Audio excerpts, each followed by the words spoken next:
All right, so really proud about how the game ended. Again, you've heard it. That's a top 25 opponent. Um, we all have injuries and things happen. So I know they played without their quarterback, but they still got a lot of good players in order to win the Cotton Bowl and be a top 25 team and go there and play and to end a game on a 30-3 run. I thought it was 27. It's 30-3, I think. Says a lot about our players. We started slow, obviously. Maybe our players took them for granted, whatever it was. I do worry sometimes once you go out to warm-ups and see the star quarterback's not playing. Sometimes you have a letdown because you think things are going to be easy. So maybe some of that happened. But very proud of how they finished. Defensively played awesome in the second half. Outscored them, I think, 7-3. So made some significant special teams plays. So was very concerned in game about our inability on third down to convert, our inability to run the ball. Was very unusual in our 4 years of being here. So they did a great job. They played really hard and played extremely hard. And we did not adjust very well and match their intensity in my opinion, up front. So, but we got out of there with a win, and now we got to get ready to come back home. And we restarted a home streak. We had one that was pretty long here for a while, one of the longest in the country, and screwed that up. So now this year we restarted one. So good to be back home, and hopefully our crowd will come out and give us a home field advantage.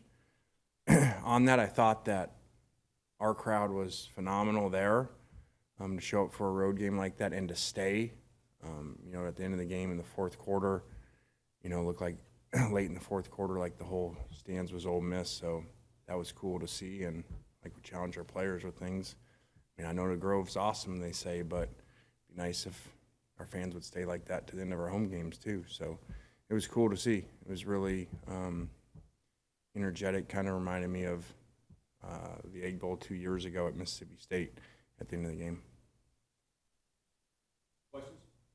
Kind of an off-topic question here, but Ole Miss fans have kind of expressed some kind of concern about Matt Corral and his whereabouts. I was wondering if you've had any contact with him over the weekend at all.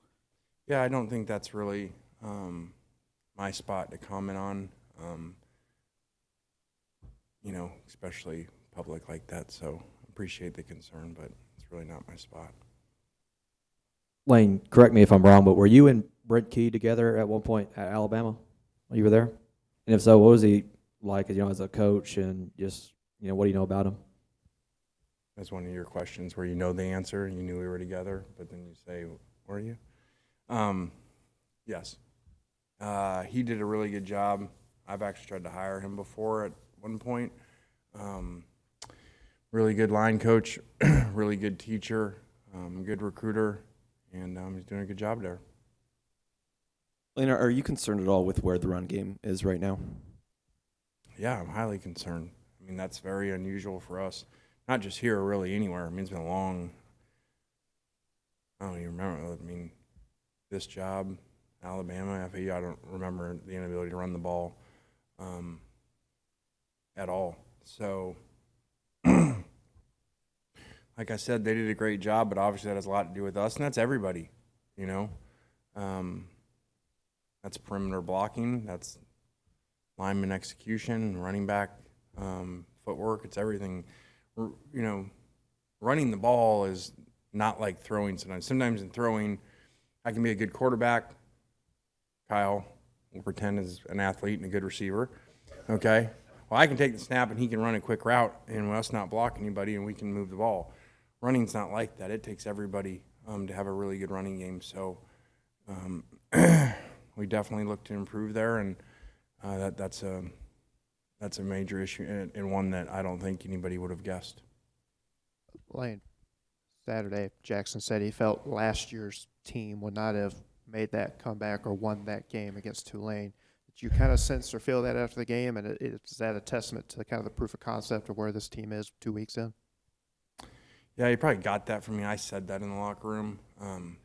obviously don't have analytics to prove that, but I did feel a difference, that may have not happened a year ago. And I just really felt during the game, like the offense was struggling and the defense's attitude, like after the one turnover, or after a third down stop, was like, all right, we got you. It was we got your back. We really challenged them before the game. We tried to match what the other team supposedly does really well. And everybody said how hard Mercer played, And so we told them, let's play harder. And then with these guys, the whole thing was Tulane does a great job playing as a team, unselfish, really plays well as a team in order, to beat USC. And remember that team at this time a year ago, I think went into Kansas State and won. So the year before went into Oklahoma and took them to the last play. So I thought it was cool that they did play as a team, come together in the second half, and like I said, going on 30-3 run. So I certainly don't know that would have happened a year ago. Aiden Wade had a big performance. What was it like to see him step up after Trey Harris went down? It was huge because we were not moving the ball really well. There was a feeling, when Trey went out, something changed.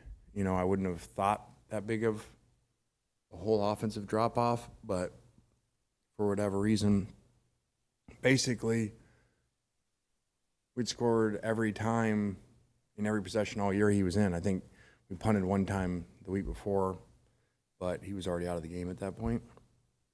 So all of a sudden, we can't move the ball. So there was a feeling of that. D-Wade did a good job stepping up. Now we need other guys to do that too. Kind of following up on that, obviously several pass catchers at this point have had injury problems. What's your level of concern, I guess, with that at this point?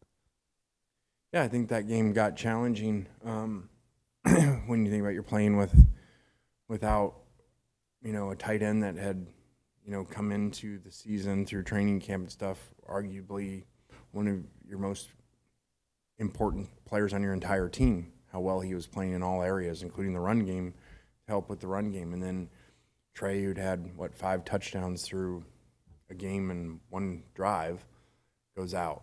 So that, that's guys got to step up. Coach, how important was Isaac Uku's performance, and what type of depth does he provide moving forward? Yeah, that's a very late addition, and he's done a really good job. And that's, our challenge to our guys nowadays is sometimes when you go places in the portal world, it's not the exact thing you wanted it to be. Every one of these guys isn't going to start and play every play, and be the featured player. So I continue to try to spotlight these guys to the rest of the team that, they just seize their opportunity, whether that's 10 plays or 70 plays.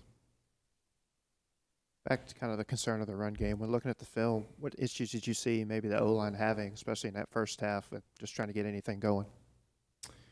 They did a lot of movement up front. We didn't handle it very well, created negative plays, and, didn't finish things. They came off of blocks and made plays, or we didn't turn back when we should have. And, they were very aggressive in what they did defensively after that first series.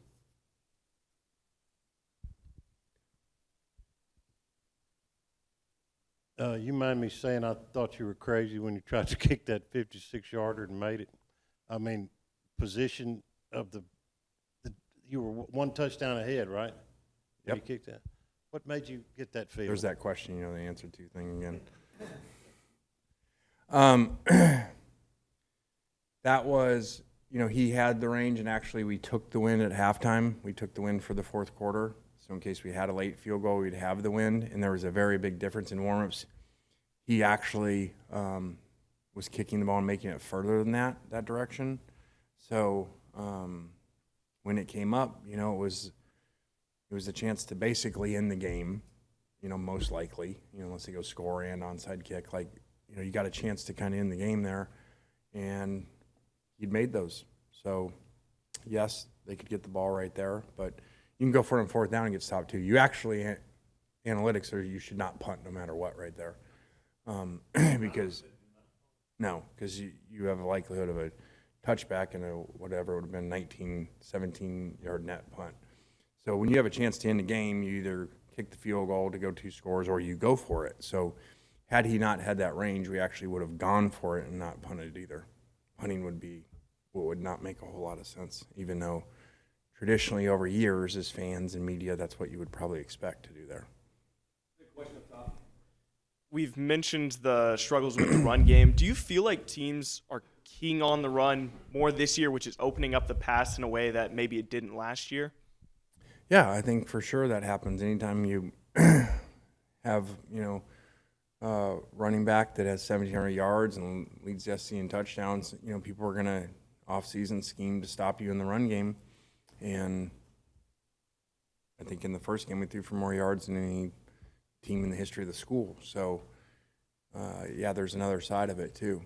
And, we believe in running the ball here from a philosophy standpoint because I actually think a lot of people would, in that game, you're struggling so much, and we do have success throwing, would not run near as much as we did and just say it's one of those games where they're loading the box and we're going to throw the ball 60 times. So that's just not what we believe in doing. Coach, follow up to Chuck a little bit. Just talk specifically about Caden Davis and what he brings to this program. Yeah, and the touchbacks are huge, and your coverage units and setting the tempo or placement. We placed the kick deep right, which is hard to do for a kicker, where we, I think, got him at the 10-yard line, where made a huge play, Tennyson, to pin him deep there. So, he's done a great job.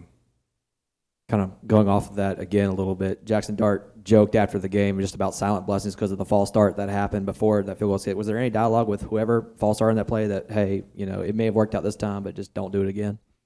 Oh, yeah. Yeah, we don't overlook things just because you win. That was a big part of the meeting this morning. Guys, you can't overlook because you win things. Because when you lose, then they get magnified. And then you say, hey, the tight end's supposed to be on the ball over there, and because he's moving late, we get a penalty. And let's say you make that sneak, but it gets called back and you miss the kick and lose the game. So, yes, we magnify those things, and it's, I believe, something you have to do, or else it's very overlooked when you're winning games.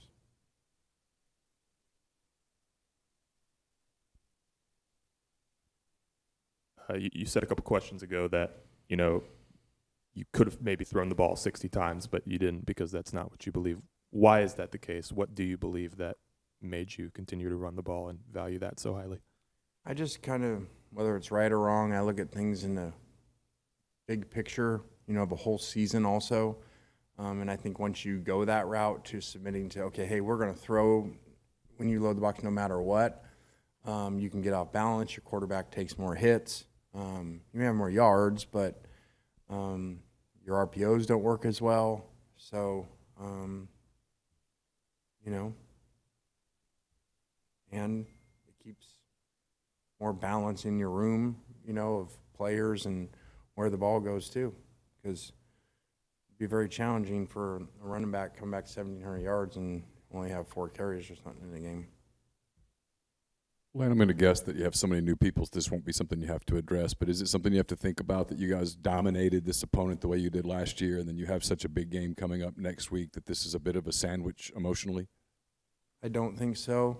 I think that normally, like you said, would be a major issue, but half these guys weren't here. I mean, look at our starting defense. So I think nowadays the year before doesn't mean hardly anything, and especially in this case. What's your first impressions of Tech? I think the quarterback's playing well. I think they do run a good offense that presents some challenges, and they look better on defense. So they look like they're playing better than they were a year ago. Coach, talk about DeAndre Prince. 2 huge plays down the end zone when they could have scored a touchdown and tightened things up, and then an interception return. Yeah, I thought Prince played really well. Had some injuries just week and a half, 2 weeks ago, leading into the first game. So wasn't really at full strength, and I thought he made some really good plays, and it was really good timing to see. Yeah, I mean, going on the Georgia Tech theme, just what's it going to take to have a similar result to last year, this game? Well, I mean, we got to win the game. So to think of a similar result to whatever 50-0, whatever it was, is I have high expectations. That's a little unrealistic. So we got to go win the game. These guys are playing good. We have a lot of stuff to work on and a lot of challenges. And like I said, I hope we have a really cool environment, that the fans come out. I really commend the student section in our last home game. I think they said that's the highest number of students we've had at a game, including like Alabama a year ago. So especially the freshman class. So that's really cool. Hopefully the rest of our fans can show up too. All right, guys, thanks.